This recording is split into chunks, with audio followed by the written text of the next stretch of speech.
Hi everyone, back to the Evermore YouTube channel. It's Chris back with a video called International Mags. That's right, we're looking at our lads who are playing for their countries in the major tournaments this summer, Euro 24 and the Copa America respectively. So we're going to start with the England lads, because England beat Serbia 1-0 last night with a bullet header from future Newcastle target Jude Bellingham. Look at all the comments will be flying in, giving me nothing but Jim. He's not going to go at you, he's going to go at Man City, he's going to go at Man United. Yeah. I just like winding you up, to be fair. But Jude Bellingham in midfield with Bruno, why not? Hey, we'd love to see it. But a great header from Jude Bellingham. He was head and shoulders the best player on the park for England, absolutely. England did all right in spells. Our lads, talked about the mags, at national mags. Kieran Trippier played left back for the entire 90 minutes. Did all right. Did Kieran? Didn't put in a Kieran Trippier Newcastle shift where he's up and down whipping in crosses left, right, and centre. I think Trent was trying to shove him off the ball for set pieces. I think Trent didn't play particularly well in midfield. I think that experiment pretty much doesn't work. Southgate, he's trying to shoehorn Trent in there, and because of that shoehorn,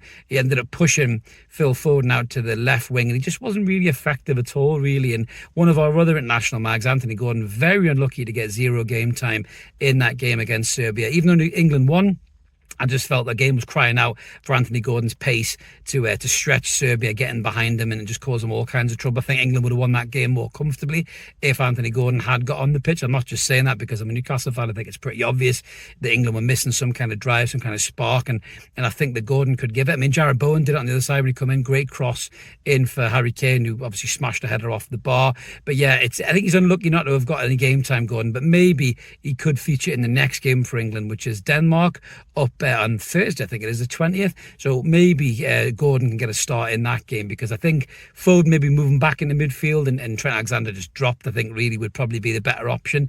If you're not going to play a right back, if Walker's your right back, then just have Trent as your deputy right back. He's not a midfielder. He's a really good player on the ball, but he lacks that kind of midfield nous. It's a weird one with Trent Alexander-Arnold, because I think he's a really good player. I'm not slagging him off, but he doesn't defend very well to be a right back, and he hasn't got the presence of mind to be a midfielder, so he's kind of stuck in limbo a little bit now. He's got loads of ability on the ball, but against big teams, they will hurt you, they will punish you.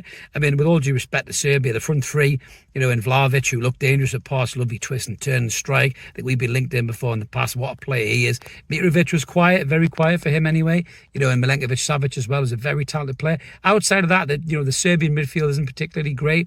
So I don't think that Trent was under any real pressure. But if you go up against a real big team with Trent in midfield, I just don't think that's going to work. So yeah, if I was Southgate, I'd be moving Foden back into the middle of the park with Rice holding, Bellingham and Foden, having those kind of freedom at roam, and then stick Anthony Gordon out on the left-hand side. I think England will have a much better balance. But in terms of trips, he played 90 minutes. He did well. Like I say, he was part of that back four that shut out Vlahovic and Mitrovic. There's no mean feat, because they're goal machines, them too. So a good win for England. I think it's been a long time since they had a win in their opening game in the Euros, and good to see our international mags doing well there for the England team. A little bit of other international mag news as well. The handsome bastard that is Fabian Schar played his part in a 3-1 victory for Switzerland against Hungary. Brilliant performance by Schar. He played in the back three, just typical Fabian Schar, really calm on the ball, controlled, spraying long passes all over the gaff. I think he hit about 11 long passes in the whole game. Came out for a couple of mazy runs as well, as Fabian Schar often does. Nearly had a shot off at the edge of the box. I just seen it, and we've seen it so many times week in, week out for Newcastle. I just watched him. He got the ball and he had a little dribble with it. I just thought he's going to smash this. End up hitting one of the Hungary players, I think, and going out for a throw or something like that. But yeah, Fabian Schar looking fit, looking sharp. Hopefully he can have a good tournament for Switzerland. Scotland up next for them. My team, sadly for me, got battered against Germany, absolutely humped. I think if I'd kept my phone, and I might have got a call up for the second game of the tournament, I think, against Switzerland, really, because Scotland was shit at all levels, really, absolutely dog shit. Nobody up front. I mean, they had an injury to Lyndon Dykes, and I think he's a shit player anyway, to be honest. That shows you the length and kind of breadth and depth of the Scottish squad. They were good in qualifications, but Lyndon Dykes is fucking pony. He can't even get a game for QPR, I don't think. And him being out injured, they don't have that big target man anymore. Shea Adams, shite, really. They dropped Billy Gilmore, who can use the ball really well. But yeah, Scotland got absolutely hosed by Germany, and a decent Germany, but not a great Germany over the years. But it was easy for them, really, like Wirtz and Havertz and just smash it in. And who's the other guy from Dortmund? As it begins with an F, is it Fulcra? I can't think. It's an unbelievable strike from the big man. But yeah, Scotland really, really poor. I think Fabian Schar's Switzerland probably put Scotland to the sword as well. I think Scotland will lose 2 games on a spin, and they'll be coming home quite quickly. Sadly, it's just me being pragmatic and honest. Sorry, any Scottish viewers that are watching. I am Scottish. I was born in Glasgow, lived in Kirkentulloch until I was about 1.5. Then I lived in Newcastle, hence the accent and the love of Newcastle United. But yeah, I don't think Scotland have got enough, sadly, to get out of the group stages. I think hopefully they don't get battered in the next couple of games, and maybe have a little bit of pride to take on the plane on the way home, as well as some duty-free tabs maybe from Germany and some whiskey.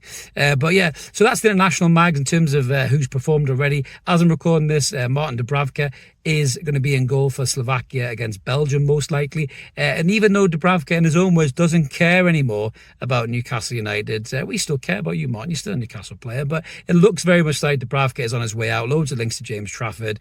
He got interviewed. He was quite surly. He was quite snappy. But apparently Celtic are interested in Dubravka. That's a great move for Martin, in my opinion. I think it's a huge football club. Playing Europe pretty much every season. He's got the Old Firm derbies to play in.